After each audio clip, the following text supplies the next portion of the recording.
I'm giving you the tools, right? I'm giving you the sandbox. I'm setting the table for you. But it's up to you to decide what you want to eat. Master Chief is human. He's not a machine. He's not a set of armor with a big weapon. He's a human with resilience and courage. You know, and I was so looking forward to this moment because for Master Chief, you know, the stoic soldier, the man of few words, all that. But there was this progression, you know, in terms of his emotional side, even through the first 3 games. But this was going to be the great leap. What happens when that soldier starts to discover his humanity? We had to create a situation that was going to knock him out of his comfort zone. The Master Chief has settled into this comfort zone of being the hero. You know, it's interesting. Early on, we talked about the hero's journey, and like, how do you have a hero's journey when he's already a hero? What are the sacrifices that you need to make in order to preserve something as precious as humanity? The journey is the important part. The growth is the important part. And so really, where does he still need to go as a human? That became the key to not just the story of Halo 4, but the entire trilogy. We're really examining what sort of burdens a Guardian carries. In a lot of ways, the story that we're telling with Halo 4 is about putting Chief in circumstances where he's forced to change. He's forced to take stock of himself. In a way, Chief is a Guardian. Cortana is Chief's Guardian. The Forerunners were the Guardians of their own universe, and they might have to make a decision that not everyone is going to agree with and that some people might condemn.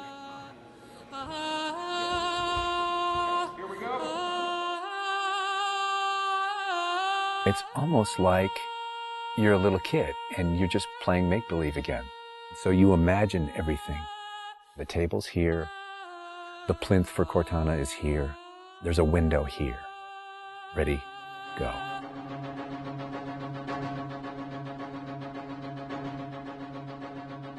How can we immerse the player even more in this world that we've built around them? I'm not doing this for mankind. How can we have Chief have to deal with his own humanity? Everything had to be predicated by what the character needs were and what direction the characters needed to go in. The art direction specifically for Halo 4 isn't about creating an emotional tone for Halo 4, it's about creating an emotional tone for every single moment and experience that the player needs to understand. Similar to what we said is that, you know, we build what we need to see. We can't look too far this way, it starts to fall apart. But back in here, things are looking good. Film is like, I'm going to create something, and it's going to be awesome, and I'm going to polish it, and I'm going to own it, but I'm going to share it with you, which is very different than game storytelling, which is I'm going to give you all the tools, I'm going to give you all the possibilities, and it's up to you to discover it. Answering questions and answering the directions that the narrative had already taken to find the path forward for us as we started to tell the story. We're always telling these huge, big stories. We've got Infinity, it's the biggest ship that has ever been launched. We've got Requiem, which is like the biggest Forerunner artifact we've ever found. But in the middle of all of that, we've got this very small personal story between Master Chief and Cortana. You tell a story with every detail that you put into a game. Immersion is really what allows somebody to believe your universe and also to become emotionally caught up in your universe. Ready to get back to work?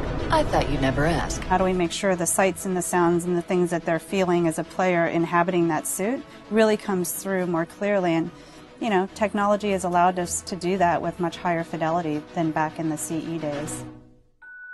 Okay, so those are definitely bigger ones. Yeah, those start to get. Just because we've got more people. Let's roll video. Yeah. So this will be just video and audio only, no face, no mocap. In that case, you won't mind if we return the favor. As we design these things, we put together the best plan. Until it actually touches an actor, it lacks humanity. Having the ability to work with the actors on stage, capturing their face, body, and voice at the same time, really gives us an opportunity to create an immersive experience for the actors. Working at Giant, we could have at least 8 actors in the same volume at the same time. So the objects that they're acting around and the people that they're acting with, against, through, and toward are there in the scene with them, and it makes a huge difference.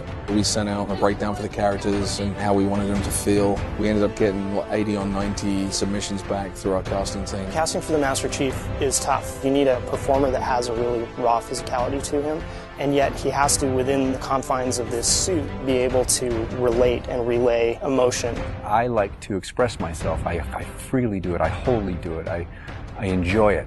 And so pulling back on all of those instincts is what's required to play him. Imagine that translating to a 3D model with huge armor and making sure the personality of Chief's movement comes through that armor was really critical. And that really came down to Bruce's acting, his physical stature, and really his physicality as he went through all of the performance. You'll never see his face or hear his voice, but all of the other actors that are playing off of him have received so much from him in their performances, and I think that they would all agree with that. This is the low-res asset of Chief. We were afforded a little bit more budget since he's our hero. From the art process, storytelling is just about engaging the player. You don't have to answer any questions. You don't have to take them through a lot of loops of feeling. If the player is engaged, I think you've got the start. So Master Chief's a difficult one because he's a dude in a helmet. There's such particularly in science fiction, such a fantastic history of people being completely realized as people without having their face as a tool. For us, it's making him feel like a real person. We have a nude male sculpt, and then from there we sculpt it on physically a tech suit. And on top of this guy is when we spend time just doing all the details and trying to add some of that functionality, even little bits here and there like Braille, and this just reads 117. I think it's connected to having even more modern visual flow when it comes to his lines, his design, the way you follow the outline of Master Chief. Trying to put it into an area where it feels realistic, that it feels kind of tankish. What do you think of a tank? You think square, you think metal, there's some wear and tear on the edges. So those things we want to grab, put them on the Chief so it communicates that. The fingers are missing here on these. They have armor caps that come on, but he doesn't have armor caps on his trigger finger or thumb finger so that he could have more tactile sense when he's shooting and loading his weaponry. The last thing we just changed was his visor. His visor picks up the elements based on the room that he's in. We want to take every inch of the character to tell a story as much as we can. Above all, he still needs to connect to the player, and they still need to understand him as being that character. It's somebody who's been very loved over the last 10 years.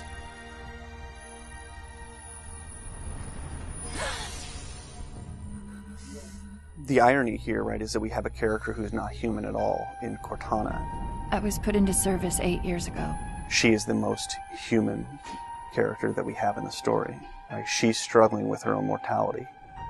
AIs deteriorate after 7, Chief. That's something that everybody struggles with. That's the most, human it gets. If we can just get back to Earth and find Halsey, she can fix this. Everyone has to figure out what it means to die. She's strong, she's convicted. She herself is going through a really difficult time in understanding the things that are happening to her. We were looking for somebody who really could bring just fire and stuff that's required for some of those sequences. We needed to make sure we found someone that had some innocence to her, but also could be very strong at the same time. If you imagine that you could have 20 emotions at one time, she has that. I will not allow you to leave this planet!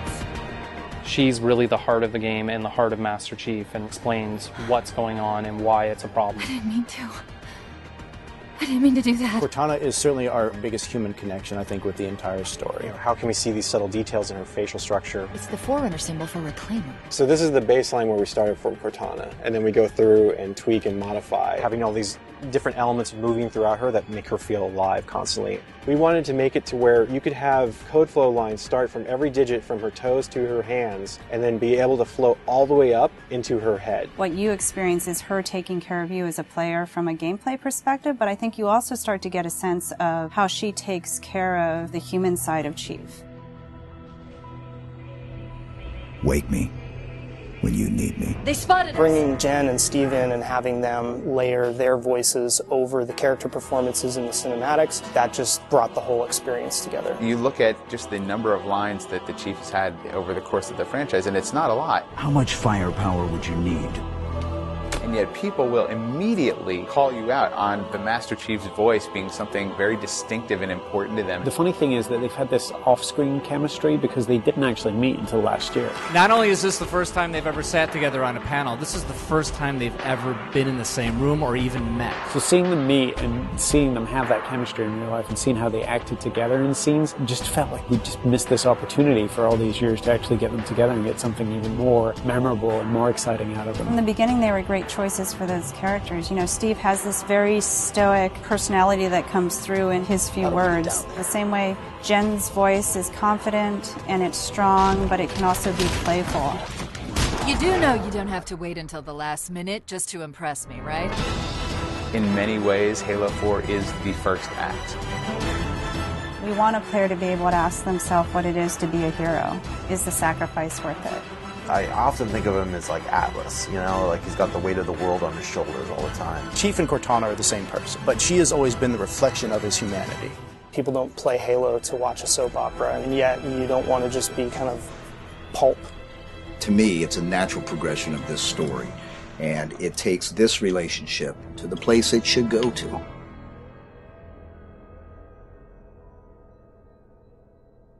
Don't make a girl a promise you can't keep.